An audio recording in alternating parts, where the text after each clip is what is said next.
Pemirsa masih di IDX Transaction Closing dan kami juga masih mengundang Anda untuk bisa berpartisipasi di WhatsApp interaktif kami di 0812 di 8788 di 3723 seperti yang tertera di layar televisi Anda nantinya.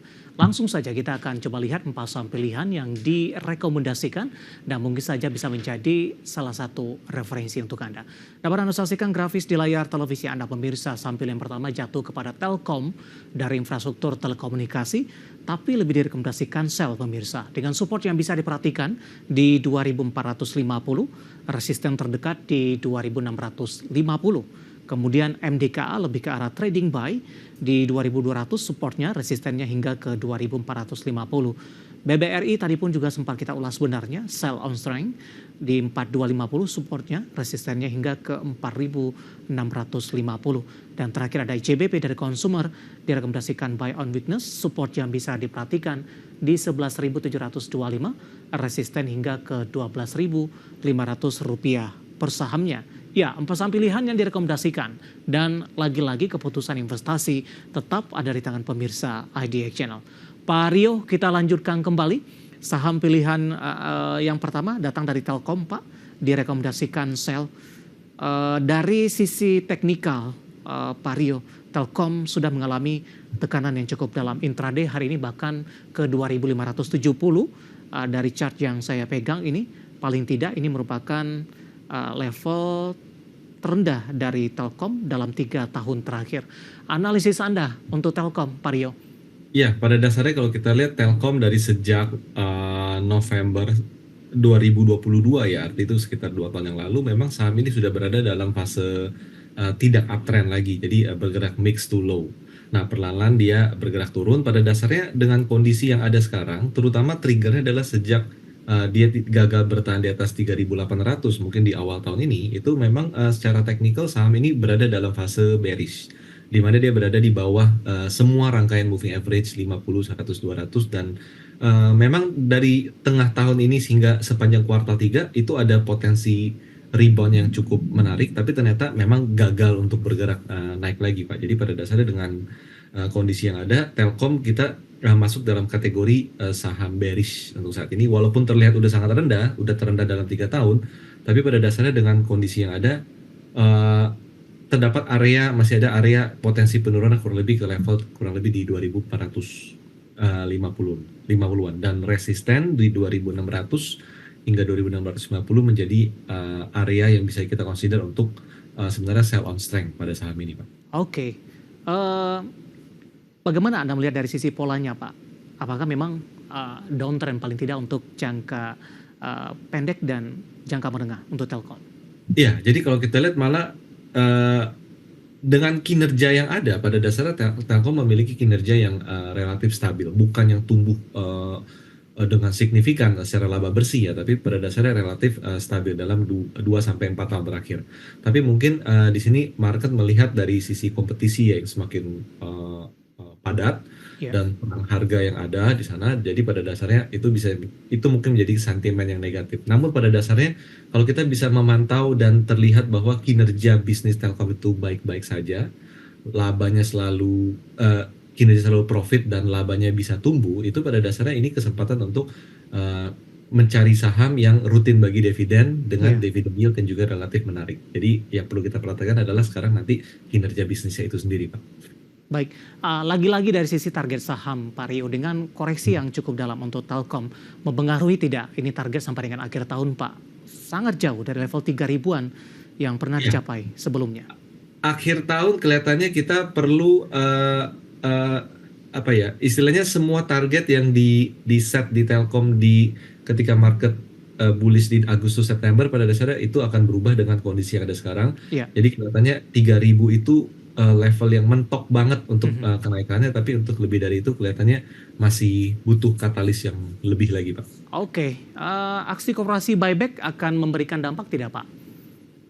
Buyback lebih ke emiten, di mana mereka menilai bahwa sahamnya murah, tapi untuk harga bisa naik gradual dan konstan itu butuh market yang memang bergerak, Pak. Jadi kalau misalnya institusi masih belum optimis, itu pada dasarnya juga masih akan sulit untuk pergerakan. Oke, dari Telkom kita beralih ke saham pilihan selanjutnya, MDKA. Analisis dan rekomendasinya, Pak? Ya, untuk MDK pada dasarnya berada dalam fase swing trading, dia sideways dari sejak, bahkan menariknya dari sejak akhir tahun 2023, pergerakan harga itu tidak berubah-ubah jauh dari 2200 dan batas atas di level 2900. Dan dengan kondisi yang ada sekarang dekat dengan level support 2200, ini menjadi area yang menarik untuk melakukan buy on weakness dengan strategi untuk trading buy, di mana resisten ada di level 2400 sampai 2450. Hanya sekedar untuk memanfaatkan momen pergerakan siklus dia yang sudah terbentuk. Baik, resisten untuk MDKA di 2450 target sampai kapan Pak Rio? Kalau melihat pergerakan seperti ini, mungkin sekitar seminggu 2 minggu itu range pergerakan wajar siklus sideways-nya MDKA, Pak. Jadi bisa expect di dalam rentang waktu tersebut, Pak. Baik, saham pilihan yang kedua untuk MDKA, pemirsa. Posisi dari MDKA lebih ke arah trading buy. Saya ulang kembali, supportnya di 2200 dan resistennya hingga ke 2450. Kita beralih ke saham pilihan ketiga dari perbankan big cap, BBRI. Tadi pun juga sempat kita ulas, lebih ke arah sell on strength ini. Ketika sell on strength dilakukan, Pak Rio, buyback kembali nanti di level berapa untuk BBRI? Oke, sell on strength di area resisten 4650, tidak begitu jauh dari level sekarang. Untuk buyback-nya terdapat support yang relatif bisa dibilang kuat untuk BBRI di level 4250, Pak. Itu berdekatan dengan previous low yang terbentuk di bulan Juni. Jadi pada dasarnya itu bisa menjadi dasar untuk melakukan buying weakness. Dan kita perlu catat di sini bahwa BRI ini di antara 4 big banks secara tren BRI ini yang paling bearish, pada dasarnya itu yang paling bearish. Jadi tunggu beli di level yang lebih rendah akan lebih bijak dibandingkan kalau kita buru-buru untuk melakukan entry. Pada dasarnya seperti itu, Pak.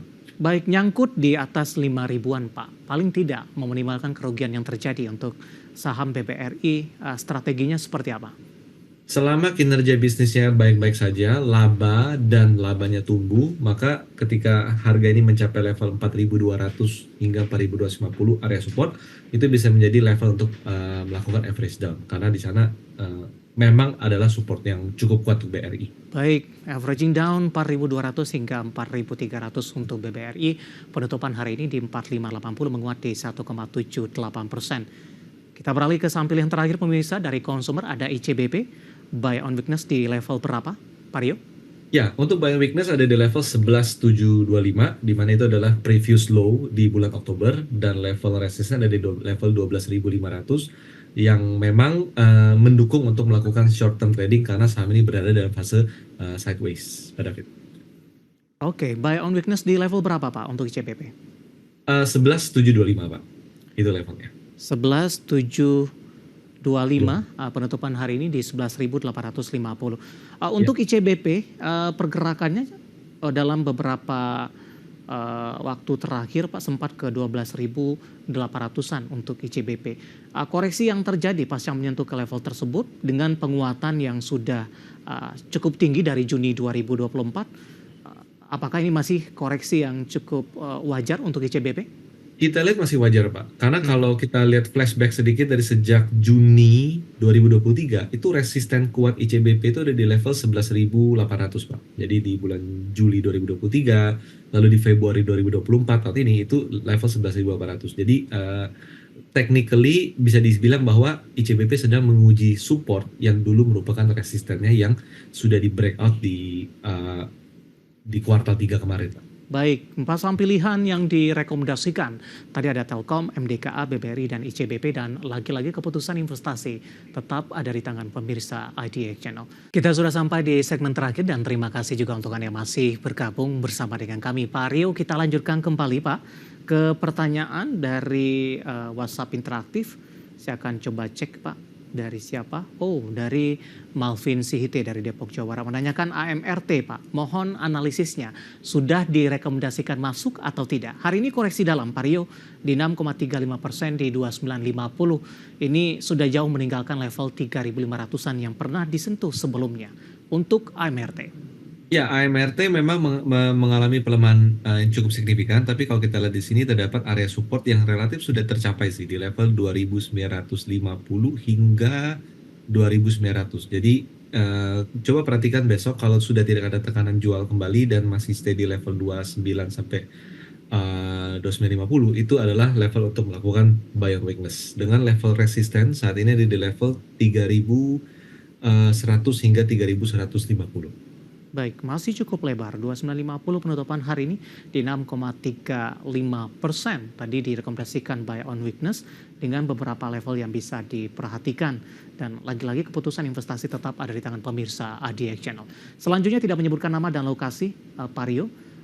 Menanyakan saham ITMG, Pak. Tadi juga masuk ke dalam listed Komoditas Update kita hari ini.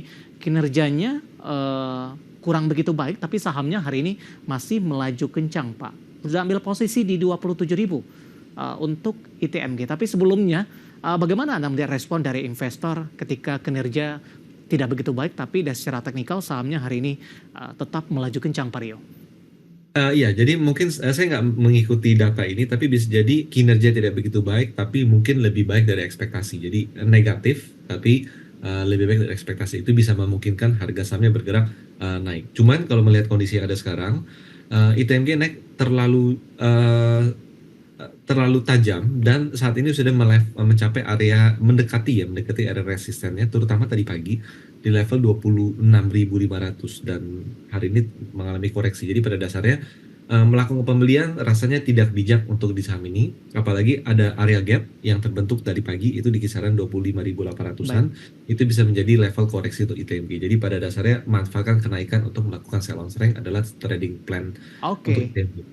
Ternyata sudah ambil posisi nih Pak di 26.300. Oh, 26.300 ya, mungkin sell on strength akan lebih baik, Pak. Baik. Ketika harga kembali, ya. Dari Ibu Liana dari Surabaya menanyakan BRIS, Pak. Apakah sudah dibolehkan masuk untuk BRIS?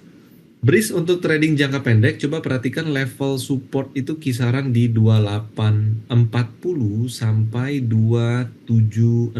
Jadi udah agak deket ya, jadi bisa dicermati range tersebut 2760 sampai 2840 sebagai level support. Dan untuk level resisten ada di kisaran 3050-an, itu bisa menjadi level untuk sell off strength. Jadi untuk buy and hold kayaknya jangan, tapi lebih ke trading jangka pendek dulu. Baik, Bapak John dari Jakarta menanyakan Antam, Pak Rio. Sudah bisa buy belum di tengah koreksi dalam terjadi? Oke, untuk Antam sebenarnya cukup menarik terhadap level support 1480 sudah dua kali menjadi level rebound, 3 kali malah 1480. Jadi coba diperhatikan level 1480 jika ini kuat, ini bisa menjadi level untuk melakukan buy weakness, di mana untuk target kenaikan kita bisa expect di kisaran 1580-an itu level resisten. Tapi kalau dia dibuka jebol 1480 lebih baik hindari dulu. Intraday hari ini 1495, Pak Rio. Sepertinya balik kembali ke harga di 7 November ini. Iya, mendekati 1480, 1485 ya Pak. Jadi itu memang level menarik. Coba diperhatikan besok kalau tidak dibuka terlalu dalam turunnya dan stay di 1480, itu bisa menjadi level buy weakness untuk trading jangka pendek. Oke, selanjutnya pertanyaan datang dari Mark, tidak menyebutkan lokasi di mana. DRMA, Pak Rio. Sudah punya di harga 1250. Cut loss atau masih bisa di hold, Pak? Untuk DRMA ini agak kurang begitu oke, karena level support di level 1050 itu udah dijebol. Level support 1075 sudah dijebol. Jadi melihat kondisi Anda sekarang, strateginya lebih ke sell on strength, sell on rebound. Jadi level 1050 ke atas itu untuk sell on strength, karena kelihatannya saham ini masih ada tendensi untuk melakukan mengalami pelemahan ke kisaran 950 ke bawah, Pak. Baik. Baru saja masuk di WhatsApp interaktif kami, Pak Rio, tidak menyebutkan nama dan lokasi. BRMS, ruang penurunan masih akan terus berlanjut, sudah direkomendasikan buy tidak, Pak?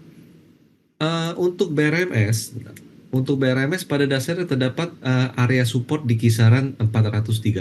Jadi coba diperhatikan level tersebut ada potensi untuk menjadi level bounce back untuk sementara waktu. Tapi kalau dibicara serendah-rendahnya di level berapa BRMS untuk dibeli, pada dasarnya kalau bisa dapat di level 400 akan lebih baik. Tapi 430 sementara menjadi supportnya, Pak. Hari ini melemah di 6,38% ini. Beberapa kali BRMS sudah menyentuh ke level tertingginya. Apakah koreksi yang terjadi cukup dalam secara beruntun di beberapa hari terakhir masih koreksi wajar, Pak, untuk BRMS? Kategori masih wajar, Pak. Karena kalau kita perhatikan di setiap candle merah BRMS tuh minusnya tuh bisa 5%, bisa 4,5%, bahkan di Oktober awal tuh ada yang 8%, tapi faktanya selama trennya masih naik, masih masih tetap bisa melaju, Pak. Baik, di penutupan hari ini di Rp440 per saham untuk BRMS melemah cukup dalam di 6,38% ini. Dan lagi-lagi keputusan investasi tetap ada di tangan pemirsa IDX Channel. Tampaknya sekaligus mengakhiri kebersamaan kita untuk kali ini, Pak Rio. Dan semoga kita bahas menjadi referensi bagi para pemirsa IDX Channel. Dan lagi-lagi keputusan investasi tetap ada di tangan pemirsa dan investor pasar modal Indonesia. Terima kasih untuk Anda yang sudah bergabung dan silakan bergabung bersama kami kembali di waktu di program yang sama di perdagangan hari selanjutnya. Pak Rio, terima kasih sudah berpartisipasi. Sehat selalu, Pak. Terima kasih, Pak David. Baik, ada Bapak Rio Rizaldi, founder Galeri Saham pemirsa. Dan jangan lupa saksikan program Market Review yang akan tayang pada pukul 18 waktu Indonesia Barat. Karena urusan masa depan harus terdepan. Aku investor saham, saya David San Oval, pamit undur diri. Sampai berjumpa kembali.